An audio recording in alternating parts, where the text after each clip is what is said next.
Hello my dear students. मैं आज़ाद sir आपका अपना YouTube channel mentor study point में स्वागत है। जैसा कि आप जानते हैं कि मैं आप लोगों को क्लास 12 की एनसीईआरटी पर आधारित इतिहास की बात कर रहे हैं, जिसमें पार्ट 1 अर्थात प्राचीन भारत की बात कर रहे हैं। और इसी प्राचीन इतिहास में मैंने आप लोगों को 2 चैप्टर अभी तक पढ़ा दिया है, जिसमें से पहला चैप्टर जिसे हड़प्पा सभ्यता कहते हैं और दूसरा चैप्टर राजा, किसान और नगर की चर्चा हम लोगों ने कंप्लीट रूप से कर लिया है। अब हम लोग तीसरे चैप्टर के बारे में पढ़ रहे हैं, जिसका नाम है बंधुत्व, जाति और वर्ग। इसके बारे में दोस्तों मैंने कल आप लोगों को कुछ बताने का प्रयास किया था, जिसमें हमने कुछ परिचय पढ़ा और हमने ये बताने का प्रयास किया कि दूसरा जो चैप्टर है उसका संबंध भी तीसरे चैप्टर से जुड़ा हुआ है, क्योंकि दूसरे चैप्टर में हम लोगों ने राजनीति और अर्थव्यवस्था के बारे में पढ़ा है और इस चैप्टर में हम लोग 600 ईसा पूर्व से लेकर 600 ईस्वी के बीच में समाज में कैसे परिवर्तन हुआ, समाज में क्या क्या बदलाव हुआ, नगरों के विकास के बाद समाज में कौन सी विषमताएं पैदा हुई, इन सब चीज़ों के बारे में हम लोग पढ़ने का प्रयास इस चैप्टर में करेंगे। लेकिन इस चैप्टर का संबंध भी कहीं ना कहीं दूसरे चैप्टर से भी जुड़ा हुआ है। इसलिए दोस्तों मैंने कल भी आपसे कहा था कि बेटा पहले दूसरे चैप्टर को अच्छी तरह से याद रखना, फिर हम तीसरे चैप्टर को जो बात कर रहे हैं उसी से जुड़ा हुआ है, तो साथ ही साथ आप दोनों वीडियो देखते हुए आगे निकलने का प्रयास कीजिएगा। ठीक है, इस चैप्टर के तहत यानी बंधुत्व, जाति, वर्ग में हमने कल कुछ परिचय पढ़ा और महाभारत का समालोचनात्मक संस्करण देखा और हम बंधुत्व और विवाह के बारे में चर्चा किया हमने। इसके अंतर्गत हमने बंधुत्व को पढ़ा, पृथवंशिता व्यवस्था के बारे में पढ़ा, जिसका तात्पर्य था पृथवंशिता वंश का क्वेश्चन बाबू हमेशा पूछा जाता है छोटे छोटे नंबरों के लिए कि पृथवंशिता वंश से आप क्या समझते हैं, तो आप सीधा लिखिएगा पृथवंशिता वंश का तात्पर्य होता है कि पिता के बाद उसके पुत्र को गद्दी पर बैठाना और उसके बाद फिर उसके पुत्र को गद्दी पर बैठाना। इस प्रक्रिया को हम लोग पृथवंशिता वंश कहते हैं और इसकी परंपरा हमने महाभारत में देखने की कोशिश की और यह भी देखने का प्रयास किया कि इसी के अंतर्गत इसी परंपरा को लेकर के महाभारत में एक लड़ाई हुई, जिसे महाभारत का संघर्ष कहते हैं, युद्ध करते हैं। तो इस प्रकार हमने देखा कि बहुत सारा ऐसा इस चैप्टर से जुड़ा हुआ चीज़ है जो महाभारत जैसे महाकाव्य ग्रंथ में हमें देखने को मिलेगा और जहाँ जहाँ महसूस होगा वहाँ वहाँ हम आपको समझाने का प्रयास करेंगे। ठीक है दोस्तों, तो पृथवंशिता वंश को समझने के बाद हम लोग आज पढ़ेंगे विवाह के नियम। यानी अगर पृथवंशिता वंश को या अपने वंश की परंपरा को आगे बढ़ाना है तो निश्चित तौर पे उसके लिए विवाह करने की जरूरत होती थी। समाज में ये एक मान्यता थी, यानी समाज का ये एक अनिवार्य कर्तव्य था कि पिता जो है अपने पुत्री का शादी किसी न किसी व्यक्ति से करेगा या पुत्र की शादी पुत्री से होगा। ये एक समाज की परंपरा है, आज भी चली आ रही है। आज भी माता पिता जो होते हैं उनकी एक जिम्मेदारी होती है, वो पुत्र हो या पुत्री, कि उसकी शादी कर दी जाए और शादी करना भी एक सामाजिक दायित्व होता है। इस दायित्व से आप भाग नहीं सकते हैं। क्यों? क्योंकि हर कोई चाहता है कि हमारी वंश की परंपरा आगे बढ़े। ठीक है दोस्तों, तो इसी के अंतर्गत मैं आप लोगों को आज विवाह के नियम को से जुड़ी हुई चीज़ों को बताने जा रहा हूं और निश्चित तौर पे आप ध्यान से इसे समझने का प्रयास करिएगा। बहुत सारा चीज़ है इस चैप्टर में जो हमारे और आपके जीवन से जुड़ा हुआ है, ये हम सब चीज़ जानते हैं, बस समझने की ज़रूरत है। ठीक है, तो यहाँ से भी क्वेश्चन आपके पूछे जाते हैं 2 नंबर के लिए। ठीक है, तो आज हम लोग बात करते हैं अब विवाह के नियम। तरह की वंश परंपरा को आगे बढ़ाने के लिए समाज में विवाह जैसी प्रथा स्थापित की गई थी। देखिए, समाज जो हमारा था ना, ये तो बहुत बड़ा समाज पहले से नहीं चला रहा था। इस समाज को बेटा हमने ही गठित किया था और हमने ही बनाया था। और विवाह की परंपरा हो या प्रीतवंशिता की परंपरा हो या भाई बंधुत्व की परंपरा हो, इसको भी तो हमने ही डेवलप किया था ना। तो जैसे जैसे चीजें आदि मानव से बढ़ते हुए यहाँ तक पहुंच रहा था, तो हम लोग जो जो चीजें महसूस हो रही थी उसको उसको अपने समाज में उसको स्थापित करने का प्रयास कर रहे थे। तो यहाँ भी हमें यह महसूस होने लगा कि शादी विवाह करना भी एक बहुत बड़ी परंपरा है और जरूरी है। तो शादी परंपरा करने की व्यवस्था भी की गई ताकि वंश की परंपरा जो है आगे बढ़ती रहे। ठीक है दोस्तों, तो अब कह रहा है कि वंश परंपरा को आगे बढ़ाने के लिए समाज में विवाह जैसी प्रथा स्थापित की गई। इसमें विवाह के नियम को भी स्थापित किया गया कि विवाह कैसे होगा, विवाह के कुछ नियम होंगे, विवाह कितने प्रकार के होते हैं, विवाह क्या क्या होते हैं, ये सब कुछ को नियम को स्थापित किया गया हमारा धर्म के अनुसार। अब कह रहा है कि विवाह दो प्रकार के होते हैं। कहा गया कि विवाह कितने प्रकार के होते हैं जी? तो विवाह दो प्रकार के होते हैं। एक को हम लोग अंतर विवाह कहते हैं और एक को हम लोग बहि विवाह कहते हैं। यानी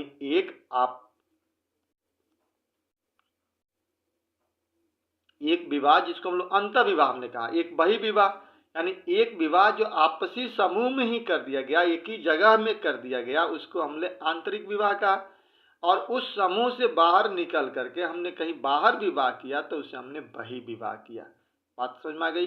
तो अब देखिए, ये क्वेश्चन बाबू पूछा जाता है आपको, दोनों में अंतर पूछा जाता है। क्वेश्चन यहाँ से देखिए ध्यान से, बहि विवाह और बहि विवाह में अंतर क्या है, अंतर विवाह में ये अंतर पूछे जाते हैं, ये ध्यान रखिए। पिछली बार भी क्वेश्चन पूछे गए थे। कह रहा है कि अंतर विवाह, इसमें वैवाहिक संबंध समूह के मध्य में ही होता है। यानी एक समूह है, लोगों का एक ग्रुप है, उसी ग्रुप के अंदर अगर शादी गोत्र को ध्यान में रखते हुए कर दिया गया, क्योंकि कहा जाता है कि एक गोत्र में एक व्यक्ति की शादी नहीं हो सकती है, आप अलग गोत्र में होनी चाहिए। तो इस गोत्र को ध्यान में रखते हुए एक समूह के अंदर ही शादी हो जाती थी, उसको हम लोग क्या कहते थे? अंतर विवाह कहते थे। यह समूह एक गोत्र, एक कुल अथवा जाति या फिर एक ही स्थान पर बसने वाले लोगों का हो सकता था।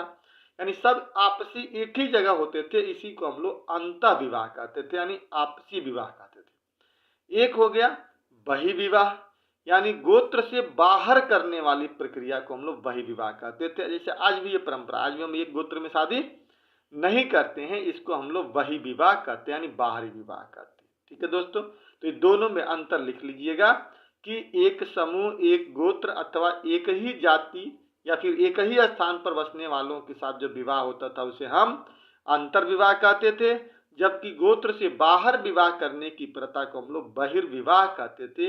ये क्वेश्चन आपको आते हैं, दोनों में अंतर याद रखिएगा। ठीक है, तो हमने देखा विवाह के नियम के तहत दो तरह की परंपरा हो गई, अंतर विवाह और बाह्य विवाह। अब देखिए, अब क्या आता है, एक सवाल यहाँ पर है। अब देखिए यहाँ पे नोट है कुछ, इसको ध्यान में रखना बाबू। कह रहा है कि बहुपत्नी प्रथा, अब एक आता है क्वेश्चन कि बहुपत्नी प्रथा और बहुपति प्रथा क्या होती है। बहुपत्नी और बहुपति, बहुपत्नी का मतलब कि एक पुरुष की कई पत्नी होना, और बहुपति का मतलब हुआ कि एक पत्नी की कई पति होना। ठीक है, बात समझ में आ गई? यानी बहुपत्नी तात्पर्य, बहुपत्नी प्रथा का तात्पर्य एक पति यानी पुरुष का अनेक पत्नी होना, पत्नी का होना नहीं, एक पुरुष को कई पत्नी अगर है तो इस प्रथा को हम लोग बहुपत्नी प्रथा कहते हैं। जबकि बहुपति प्रथा का तात्पर्य है कि एक स्त्री को अनेक पति होने की प्रथा। आगे दोनों में समझ में अंतर, तो ये लिख लीजिएगा, याद आएगा आपको, इससे उतार लीजिएगा। ये क्वेश्चन एक पूछे जाते हैं दोनों में अंतर को, कि बहुपत्नी और बहुपति प्रथा में क्या अंतर है। ठीक है दोस्तों, यहाँ तक आपने समझा दिया हमने विवाह के नियम के तहत। अब देखिए, अब कह रहा है कि प्रीत वंश को आगे बढ़ाने के लिए, यानी जो पिता के वंश को, प्रीत वंश मतलब पिता का वंश को आगे बढ़ाने के लिए पुत्र महत्वपूर्ण होते थे। यानी कहा मानता है कि जैसे मान लीजिए मेरी एक वंश है, अब मेरे वंश को आगे बढ़ाने के लिए अगर पुत्र होगा तभी तो मेरे वंश को आगे बढ़ाएगा, उसकी शादी होगी, फिर उसके बाद आगे बढ़ेगा। पुत्री तो अपने घर से दूसरे घर चली जाती है ना बेटा, जब वो दूसरे घर चली जाती है तो उस घर की परंपरा को आगे बढ़ाती है, ना कि इस घर की परंपरा को आगे बढ़ाएगी। तो अपनी वंशज को आगे बढ़ाने के लिए पुत्र को होना भी बहुत जरूरी माना गया। तो कह रहा है कि प्रीत वंश को आगे बढ़ाने के लिए पुत्र महत्वपूर्ण होते थे। इस व्यवस्था में पुत्रियों को अलग तरह से देखा जाता था। मतलब पुत्र का महत्व तो होता था कि पुत्र ही है तो जो पितृ वंशिता वंश आगे बढ़ेगा। पुत्री का महत्व नहीं देखा जाता, उनको अलग नजरियों से देखा जाता था। उनका पैतृक संसाधनों पर अधिकार नहीं होता था। क्यों? आज भी नहीं है। आज भी माना जाता है कि पुत्री है, अगर कोई लड़की है तो एक समय के बाद उसकी शादी हो जाती है, वो अपने घर चली जाती है। तो अब जो यहाँ की प्रॉपर्टी है उस प्रॉपर्टी में तो उसका हिस्सा नहीं है। अब जो प्रॉपर्टी बचा हुआ है उस प्रॉपर्टी किसका है? तो वहाँ के जो पुत्र हैं, उसका जो भाई होगा उसका होगा।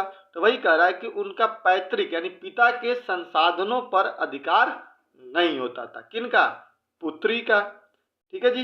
तो प्रीत वंश के तहत पुत्र को ज्यादा महत्व दिया गया था, पुत्री को कम दिया गया था। जो पिता का जो संपत्ति होती थी, जो धन होता था, जो संसाधन होते थे, उस पर भी पुत्री का अधिकार नहीं माना जाता था। कह रहा है कि कन्यादान की प्रथा पिता का महत्वपूर्ण धार्मिक कर्तव्य बनाता है। आज भी बेटा हमारे समाज में है कन्यादान। जब किसी लड़की की शादी होती है तो उसके पिताजी क्या करते हैं? अपनी बेटी का कन्यादान करते हैं। जैसे दान दो तरह के हो गए, देखिए, एक होता है ना दान देना किसी को, जैसे मैंने कोई अनाज उठाया किसी को दान में दे दिया, या कोई पैसा उठाया किसी को दान में दे दिया, ये दान हो गया। और एक होता है कन्यादान, यानी अपनी बेटी का दान स्वरूप आपको सौंपना कि आज तक ये बेटी तो मेरी थी, अब मैं आपको सौंप रहा हूं और आप अपने साथ इस मेरी बेटी का ध्यान रखिएगा और इसे किसी भी प्रकार का दुख होने मत दीजिएगा। ये सोचकर बेटा बाप क्या करता है? अपनी बेटी का कन्यादान करता है। तो ये भी एक धार्मिक कर्तव्य माना जाता था कि पिता को दान करना एक कर्तव्य होता है। हालांकि परंपरा के अनुसार आजकल तो अन्य लोग भी दान करते हैं। अगर किसी को कोई पुत्री नहीं होती है तो दूसरे पुत्री को कन्या दान करते हैं, यानी वो सबसे बड़ा दान पिता मान करके अपने आप को कि मैं उस लड़की का पिता हूं और उसको दान करते हैं। ये परंपरा हमारे समाज में आज भी चली आ रही है। ठीक है दोस्तों, तो ये प्रीतवंश को समझ में आ गया। अब कह रहा है कि नए नगरों के उदय से, आपने देखा कि कैसे नए नगर उदय हुआ, इसलिए देखो बेटा मैं आपको बार बार कह रहा था ना कि दूसरा चैप्टर आपको याद रखना जरूरी है। आपने देखा था दूसरे चैप्टर में नए नगरों का उदय हो रहा था, जिसमें लोहा का महत्वपूर्ण योगदान, व्यापार का योगदान, ठीक है, व्यापार, लोहा, साथ ही साथ राजा की महत्वाकांक्षा, मुद्रा, इन सब की वजह से क्या हो रहा था? नगर का उदय हो रहा था। तो नगर का जब उदय हो रहा तो सामाजिक जीवन में भी परिवर्तन होना तय था। तो परिवर्तन भी हुआ, समाज धीरे धीरे जटिल भी होगा। आई बात समझ में आई? तो उस चीज को हमें अब करना है। कह रहा है कि नए नगरों के उदय से सामाजिक जीवन अधिक जटिल हो गया, यानी समाज में जटिलताएं, यानी क्या कहते हैं, कठोरताएं उत्पन्न हुई। नगरीय परिवेश में विचारों का भी आदान प्रदान होने लगा। अब एक जगह से उठ करके दूसरे जगह लोग गए, दूसरे जगह से तीसरे जगह गए। ऐसी स्थिति में क्या होता है? विचार का आदान प्रदान हुआ। मतलब जैसे मान के चलिए कि नगर का उदय हुआ, अब मैं कहीं किसी गांव का रहने वाला आदमी हूं, अब वहां से मैं उठ करके नगर में आया, तो गांव की जो विचारधारा है, गांव की जो रीति रिवाज है, जो वहां का आचार व्यवहार है, उस व्यवहार को आकर के मैं शहर में या तो अपनाऊंगा या चेंज कर दूंगा। तो या चेंज करूंगा तो वहां की चीजों को यहाँ लागू करूंगा, या यहाँ से लेकर के मैं वहां जाऊंगा। तो क्या होगा? एक जगह से दूसरे जगह का स्थानांतरण होगा। तो वही कह रहा है कि नगरीय परिवेश में विचारों का भी आदान प्रदान होता था। संभवतः इस वजह से आरंभिक विश्वास, मतलब जो शुरू से जो विश्वास चले आ रहे थे परंपरा हमारे समाज में ऋग वैदिक काल से, कि ब्राह्मण, क्षत्रिय, वैश्य, शूद्र, इन सब की जो परंपरा थी, ब्राह्मण सबसे उच्च हैं, क्षत्रिय लड़ाई करते हैं, जो ये परंपरा थी, संभवतः इस वजह से आरंभिक विश्वास, शुरू के विश्वास और व्यवहारों पर प्रश्न चिन्ह लगाए गए। आगे बात समझ में, यानी शुरू से जो परंपरा चली आ रही थी उस पर प्रश्न चिन्ह लगाया गया। इससे ब्राह्मणों को दुख हुआ और उन्होंने इसे चुनौती समझा अपना। यानी ब्राह्मण ही तो हमारे समाज में सब परंपरा बनाकर रखे थे, ये आप जानते हैं। हालांकि बेटा इस किताब में आपको इस बारे में चर्चा नहीं की गई है, ऋग्वेद के बारे में या उत्तर वैदिक काल के बारे में, लेकिन समाज में जो भी भिन्नताएं थी, समाज में जो भी चीजें स्थापित की गई थी, इनको स्थापित करने वाला, बनाने वाला वो ब्राह्मण ही थे। तो उनको अब उनकी परंपरा पुरानी चली आ रही थी, अब नगरों में आने से पुरानी परंपरा क्या हो गई? टूटने लगी। तो उन्हें इस बात का दुख भी हुआ और इसको उन्होंने चुनौती भी समझा अपना। जैसे मैं छोटा एग्जाम्पल देता हूँ, हम लोग गाँव में रहते हैं, ठीक है, गाँव में रहते हैं, गाँव का एक संस्कृति है, अपना रीति रिवाज है, उस चीज़ को हम फॉलो करते आ रहे हैं और बहुत पहले से आ रहे हैं। हमारे पिताजी फॉलो करते थे, उनके पिताजी फॉलो करते थे, उसके बाद मेरे पिताजी फॉलो किए, मेरे पिताजी के बाद मैं फॉलो करता हूँ, आगे बढ़ता हूँ। अब लेकिन मेरी जो परंपरा आएगी, मेरा जो वंश होगा, मेरी बेटी जो होगी, मान लीजिए कि वो शहर में रहती है, तो शहर का रीति रिवाज अलग है, तो शहर के रीति रिवाज को फॉलो करेगी। ऐसी स्थिति में क्या करेगी, गांव की परंपरा को चुनौती देगी, पुरानी परंपरा को छोड़ देगी। तो ठीक वही कह रहे थे कि जो गांव देहात से जो शहरों में लोग आ रहे थे, तो पुरानी परंपरा यानी आरंभिक जो विश्वास था, उन व्यवहारों पर प्रश्न चिन्ह लगा रहे थे कि नहीं भैया ये तो सही नहीं है। और इससे ब्राह्मणों को दुख हुआ और या तो उन्हें चुनौती मिली। ठीक है, तो अब चुनौती मिली तो ब्राह्मण ने कोई नया काम कर दिया। अब देखिए वो क्या कर रहे हैं, कह रहे हैं कि इस चुनौती के जवाब में ब्राह्मणों ने समाज के लिए एक विस्तृत आचार संहिता तैयार की। यानी उन्हें लगा कि मेरी बात को लोगों ने नकार दिया, तो इसके लिए उन्होंने एक विस्तृत आचार संहिता तैयार की, यानी एक नियमावली तैयार की। आचार संहिता का मतलब एक नियम कानून। इस आचार संहिता को ब्राह्मणों द्वारा विशेष तौर से पालन किया, यानी ब्राह्मण ही पालन करने लगे और साथ ही साथ अपने नीचे जो लोग थे उनसे भी पालन करवाने के लिए उन्हें मजबूर करना पड़ा। पालन किया गया और साथ ही समाज के अन्य व्यक्तियों को भी इसका अनुसरण करना पड़ता था। कहा गया कि नहीं, आपको भी अनुसरण करना पड़ेगा, मैं इसको फॉलो कर रहा हूं तो आपको भी उसको फॉलो करना पड़ेगा। आप बताइए, जो समाज में जो उच्च वर्ग में रहते हैं, शहरों में रहते हैं, अब तो शायद ही वो बात को समझ पाएंगे और नहीं फॉलो करेंगे, कहेंगे आप कर रहे थे आप करिए ना, हम क्यों करें। ठीक है दोस्तों, तो इस तरह से फॉलो करवाते थे, पालन किया गया और साथ ही समाज के अन्य व्यक्तियों को भी इसका अनुसरण करना पड़ता था। इन आचार संहिताओं का संकलन धर्म सूत्र और धर्मशास्त्र नामक संस्कृत ग्रंथ में किया गया। जो भी आचार संहिता था, यानी खाना खाने का तरीका, विवाह का तरीका, बात करने का तरीका, समाज में चलने का तरीका, पूजा पाठ की तरीका, कर्मकांड की प्रक्रिया, ये सारी चीजें जो उन्होंने स्थापित किया, इसका उल्लेख कहाँ मिलता है, धर्म सूत्र और धर्मशास्त्र नामक संस्कृत ग्रंथ में किया गया, जिसमें सबसे महत्वपूर्ण मनुस्मृति को माना जाता है। यानी मनुस्मृति एक ग्रंथ है जिसमें कहा जाता है कि ब्राह्मणों ने जो नियम समाज को स्थापित किया था, वो सारे नियम उसी मनुस्मृति में है। ठीक है, हालांकि इस बात की परंपरा बहुत बाद में आई थी, मनुस्मृति बहुत बाद में लिखे गए थे, जब ब्राह्मणों को अन्य वर्गों ने यानी छोटे वर्गों ने चुनौती देना शुरू किया, तब ब्राह्मण गुस्से में आकर के मनुस्मृति को लिखा और कहा कि अब आपको इसी नियम के अनुसार आगे चलना है, अदरवाइज आपको समाज से बाहर रहना पड़ेगा। इसका संकलन लगभग 200 बीसी से लेकर 200 एडी के बीच में हुआ था। कब से कब के बीच में हुआ था जी, 200 बीसी से लेकर के 200 एडी के बीच में। हम पढ़ कब से रहे हैं, 600 बीसी से लेकर 600 एडी के बीच में पढ़ रहे हैं। तो एक समय के बाद ही मतलब समाज में परिवर्तन हुआ। ठीक है दोस्तों, आई बात समझ में कि कैसे समाज में चुनौती मिली है ब्राह्मणों को, और उस चुनौती को स्वीकार करने के लिए ब्राह्मणों ने नई किताबें लिखनी शुरू कर दी, धर्म ग्रंथ लिख दिए जिसको हम लोग मनुस्मृति के नाम से जानते हैं। और उसी मनुस्मृति में जो भी नियमावली था उसको फॉलो करने के लिए उन्होंने आने वाली पीढ़ी को मजबूर किया। कह रहा कि हालांकि इन ग्रंथों के लेखक ब्राह्मणों का मानना है, ग्रंथों के लेखक उन्हें ब्राह्मण है, उनका मानना है कि यह नियम सार्वभौमिक था, मतलब सभी जगह पे लागू होता था और इसे सभी द्वारा पालन होना चाहिए, सभी द्वारा पालन होना भी चाहिए। लेकिन वास्तविक स्थिति अलग थी, सभी जगह ये नहीं था और ना ही सभी लोग इसे मानते भी थे, ये कुछ अलग कंडीशन था।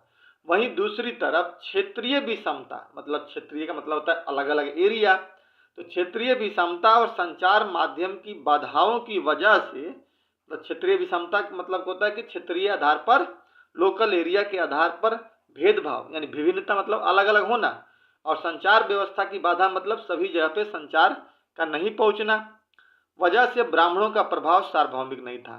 यानी भिन्नता और संचार व्यवस्था की बाधा की वजह से इन ब्राह्मणों को जो किताब मनुस्मृति थी, इसका प्रभाव सभी जगह पर एक जैसा नहीं था। ये बात कर रहे हैं, कह रहे कि इस नए ग्रंथ धर्म सूत्र और धर्म ग्रंथ में विवाह के 8 प्रकार की स्वीकृति दी गई है। कहा गया क्या कि 8 प्रकार के विवाह होते हैं, जिसमें से शुरू के 4 विवाह को उत्तम माना जाता था और बाद के 4 विवाह को उत्तम नहीं माना जाता था। हालांकि बाद के 4 विवाह उस समाज में भी प्रचलित था जो लोग ब्राह्मणीय नियम को स्वीकार नहीं करते थे। जो ब्राह्मण नियम को स्वीकार करते थे और उनके अकॉर्डिंग चलते थे, उनके यहाँ तो शुरू के 4 विवाह महत्वपूर्ण माने जाते थे। लेकिन जो ब्राह्मण नियम को नहीं मानते थे, उनकी परंपरा को नहीं मानते थे, उनके लिए बाद के 4 विवाह को स्वीकार किया गया था। अब देखिए, आप कह रहा है विवाह के 8 प्रकार। देखो यहाँ पे सीधे सीधे आपके एनसीईआरटी बुक में तो 4 ही प्रकार दिया हुआ है, लेकिन हमने 8 का नाम लिख दिया। बस इतना ही आपको जानना है, इससे ज्यादा कुछ नहीं करना है। कह रहा है कि एक होता था ब्रह्म विवाह, एक होता था देव विवाह, एक होता था आर्ष विवाह, एक होता था प्रजापात्य विवाह, एक होता था गंधर्व विवाह, एक होता था असुर विवाह, राक्षस विवाह और पिशाच विवाह। इस प्रकार के 8 विवाह होते थे। इनमें से शुरू के यानी ब्रह्म विवाह, देव विवाह, आर्ष विवाह और प्रजापत्य विवाह, जो 4 विवाह होते थे, वो शुद्ध माने जाते थे और वैसा माना था कि ब्राह्मण प्रक्रिया के अनुसार चलता था, ब्राह्मण के अनुसार चलता था। लेकिन बाद के 4 विवाह को अशुद्ध माना जाता था। बस इतना ही आपको जानकारी रखिए, इससे आगे कभी अगले चीज में पढ़ेंगे हम लोग। अब इस प्रकार हमने विवाह के नियम को देख लिया, विवाह के प्रकार को देख लिया, विवाह आंतरिक और बाह्य कैसे होते थे ये भी देख लिया। इस तरह से हमने विवाह को समझने की कोशिश की। अब हम लोग बात करते हैं आगे इसमें स्त्री का गोत्र होना। ठीक है दोस्तों, क्योंकि विवाह किससे होगा? पुरुष और महिला में होगा। तो महिला के गोत्र, हमने पहले ही कहा कि पुरुष को तो वरीयता दी ही गई थी हमेशा। महिला का गोत्र का क्या मतलब था? अब जैसे गोत्र तो दोनों, अब आपको पता है कि अलग अलग गोत्र में शादियां होती थी, आज भी होता है। एक गोत्र में शादी नहीं मानाता है, ऐसा माना था कि एक गोत्र का अगर व्यक्ति है तो वो भाई और बहन क्या होता है, भाई बहन का रिश्ता हो जाएगा। एक ही गोत्र के लड़का और एक ही गोत्र की लड़की है तो क्या हो जाएगा? भाई बहन का रिश्ता माना जाएगा। इसलिए अलग अलग गोत्र में शादी की जाती है। लड़की अलग गोत्र की होती है और लड़का अलग गोत्र का मान करके शादी की जाती है। लड़की को एक जगह से दूसरी जगह जाना होता था, तो कहा था कि क्या उस गोत्र का महत्व रहता था? जब लड़की अपने घर है तो जो गोत्र है उसका शादी करने के बाद क्या उस गोत्र को वहां पे वैल्यू होती थी, या वहां जाने के बाद वह अपने पति के गोत्र को मान लेती थी? ये बात थी। इसको बेटा हमें यहाँ पे समझना है। गोत्र आप ध्यान से समझिएगा कि गोत्र का मतलब होता था, एक ये परंपरा चली आ रही थी, 8 ऋषियों के नाम पे गोत्र रखे गए थे। सीधे अर्थों में ये समझिए कि एक गोत्र में शादी नहीं मानी जाती है। कह रहा है कि ब्राह्मण पद्धति में लोगों को गोत्रों में वर्गीकृत किया गया था। अलग अलग गोत्र के हो गए थे, 8 होते थे और प्रत्येक गोत्र एक वैदिक ऋषि के नाम पर होता था। गोत्र को 2 नियम थे। गोत्र के कितने नियम थे जी? 2 नियम थे। पहला नियम क्या था कि विवाह के बाद विवाह के पश्चात स्त्री को पिता के स्थान पर पति के गोत्र को स्वीकार करना पड़ता था। बात समझिएगा ध्यान से। जब तक लड़की अपने पिताजी के घर है तब तक तो पिताजी के गोत्र से संबंधित मानी जा रही थी, पहला नियम था। लेकिन जैसे ही उस लड़की का शादी दूसरे गोत्र में हो जाता था तो वहां जाने के बाद उस लड़के की गोत्र जो होती थी उसको अब लड़की को फॉलो करना पड़ता था। बात समझ में आ गई?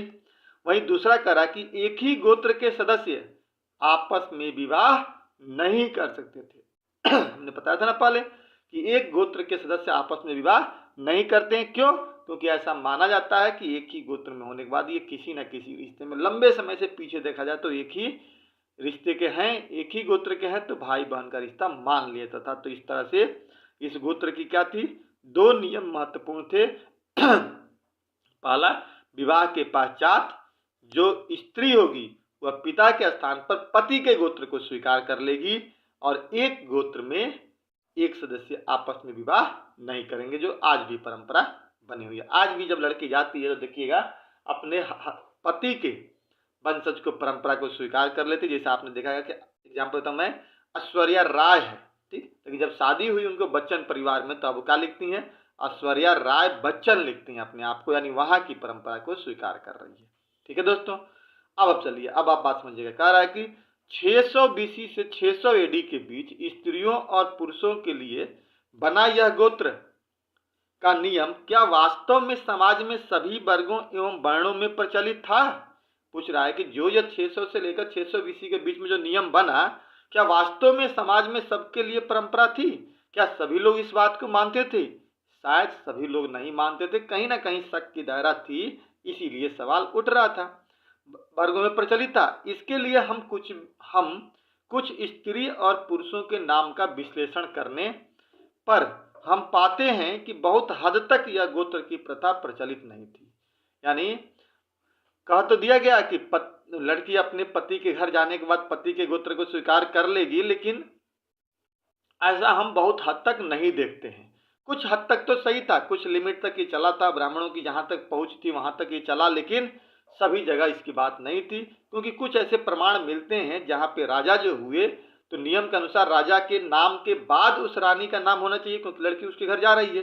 लेकिन वो तो राजा अपने नाम से पहले ही अपनी माँ या अपनी पत्नी का नाम जोड़ लेते थे, उनकी गोत्र को जोड़ लेते थे। तो इसका मतलब ये हुआ कि पूरी तरह से उचित या सार्वभौमिक या प्रचलित नहीं था। ठीक है, देखिए अब कह रहा है कि कुछ राजा महाराजाओं ने तो गोत्र के इस नियम का पालन किया, लेकिन कुछ ने नहीं किया। इन्हीं राजाओं की श्रृंखला में सातवाहन राजाओं का नाम सर्वोपरि है। बात समझे, किसका नाम सर्वोपरि है बेटा? तो सातवाहन राजाओं का नाम सर्वोपरि है। सातवाहन हमारे मौर्योत्तर काल में आए थे ये लोग, क्योंकि गोत्र के नियम के विपरीत सातवाहन राजाओं ने अपने नाम के पहले अपने माँ एवं पत्नी के गोत्र को लिखने की परंपरा को जारी रखा था, जैसे गौतमी पुत्र सातकर्णी। आगे बात तो हमने अभी पढ़ा कि नहीं, जो लड़की शादी हो रही थी उसको अपने पति के घर जाने के बाद अपने पति का गोत्र को स्वीकार कर लेगी। ऐसा तो हमने देखा कि समाज में कुछ प्रचलित था, कुछ राजा थे जो ऐसा कर रहे थे, लेकिन कुछ राजा ऐसे भी थे जो इस बात को नहीं मानते हुए वो अपने नाम से पहले अपने पत्नी या अपने माँ के गोत्र को लिख करके नाम को प्रचलित करते थे। और इस परंपरा में राजा सातवाहनों का नाम पहले आता है, जैसे उसमें हम गौतमी पुत्र सातकर्णी कहें या वशिष्ठी पुत्र पुलुमावी कहें या यज्ञश्री सातकर्णी कहें। ये लोग क्या थे, अपने माँ या पत्नी का नाम पहले नाम जोड़ करके परंपरा को आगे बढ़ा रहे थे। तो इस प्रकार से ये बहुत हद तक उचित भी नहीं था। अब दोस्तों हम लोग बात करते हैं, लास्ट पॉइंट है, क्या माताएं महत्वपूर्ण होती थी? अब एक सवाल पूछ रहा है कि क्या माता जो उस समय होती थी, यानी महिलाएं होती थी माँ के रूप में, क्या उनकी महत्वता था? तो कहीं कहीं तो महत्व बहुत दिखता है और कहीं कहीं नहीं के बराबर होता है।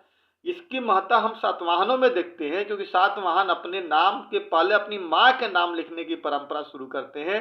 इसका मतलब ये बताता है कि उनके समय में माता का महत्वपूर्ण बहुत स्थान था। ठीक है दोस्तों, कह रहा कि अगर सातवाहन राजाओं की बात करें तो यह ज्ञात होता है कि सातवाहनों के लिए माताएं महत्वपूर्ण थी, क्योंकि सभी सातवाहन राजा अपने नाम के पहले अपनी माँ का नाम जोड़कर लिखते थे। इसलिए उस समय माताएं भी महत्वपूर्ण थी, जैसे गौतमी पुत्र सातकर्णी, सतकर्णी नाम था, माँ का नाम गौतमी था तो गौतमी का पुत्र सतकर्णी, वशिष्ठी पुत्र पुलुमावी यानी वशिष्ठी का पुत्र पुलुमावी। ठीक है दोस्तों, तो इस प्रकार हमने देखा कि माताओं का भी महत्वपूर्ण स्थान था, सातवाहनों के समय में हमने देखने की कोशिश की। इस प्रकार दोस्तों इस वीडियो में हम लोग आज यहीं तक पढ़ेंगे। हमने इस वीडियो में क्या देखा? हमने इस वीडियो में देखा कि विवाह के क्या क्या नियम थे। ठीक है, हमने विवाह के नियम को समझने की कोशिश की, साथ ही साथ हमने गोत्र को समझने का प्रयास किया कि गोत्र क्या होता था, गोत्र की परंपरा क्या होती थी, और फिर हमने देखा कि क्या माताओं का नाम महत्वपूर्ण होता था या माताओं का स्थान महत्वपूर्ण समाज में था। इन 3 पॉइंट्स को हमने देखने की कोशिश की और इसके माध्यम से हमने इस समय की समाज को, जो वैवाहिक प्रथा को लेकर चला आ रहा था, उसको समझने की कोशिश की। अब हम लोग आगे जो वीडियो होगा दोस्तों, आराम से पढ़ना है, क्योंकि सामाजिक स्थिति है बेटा, थोड़ी आराम से पढ़ेंगे तो समझ में अच्छी तरह से आएगी। अब हम लोग आगे इसमें सामाजिक विषमता देखेंगे कि जो समाज था उसमें क्या क्या भिन्नताएं थी, किस स्तर पर उसमें भिन्नता थी, धर्म के स्थान पे, पैसे के स्थान पे, संस्कृति, कल्चर, जो भी चीज़ें थी, किस आधार पे अंतर था, इसको हम लोग कल के वीडियो में पढ़ेंगे। आज हम लोग यहीं पर रोकते हैं दोस्तों। अगर आपको ये वीडियो अच्छा लगता है तो आप इसे लाइक ज़रूर करना और इसे शेयर अपने दोस्तों के बीच में करिएगा, और साथ ही साथ इसे सब्सक्राइब जरूर कीजिए। अपने से जितना हो सके दोस्तों उतना मेरे चैनल को, ये आपका जो चैनल है मेंटर स्टडी पॉइंट, उसे सब्सक्राइब करने का प्रयास कीजिए, ज़्यादा से ज़्यादा फैलाने का प्रयास कीजिए, ताकि मैं जितना सब्सक्राइब होगा उतना मुझे इसका मनोबल बढ़ेगा, एक आत्मविश्वास बढ़ेगा और मैं और बेहतर तरीके से आपको बेहतर वीडियो लाने का प्रयास करूंगा और समझाने का प्रयास करूंगा। इस प्रकार दोस्तों हम लोग यहीं पे इस वीडियो को इन करते हैं। जय हिंद, जय भारत।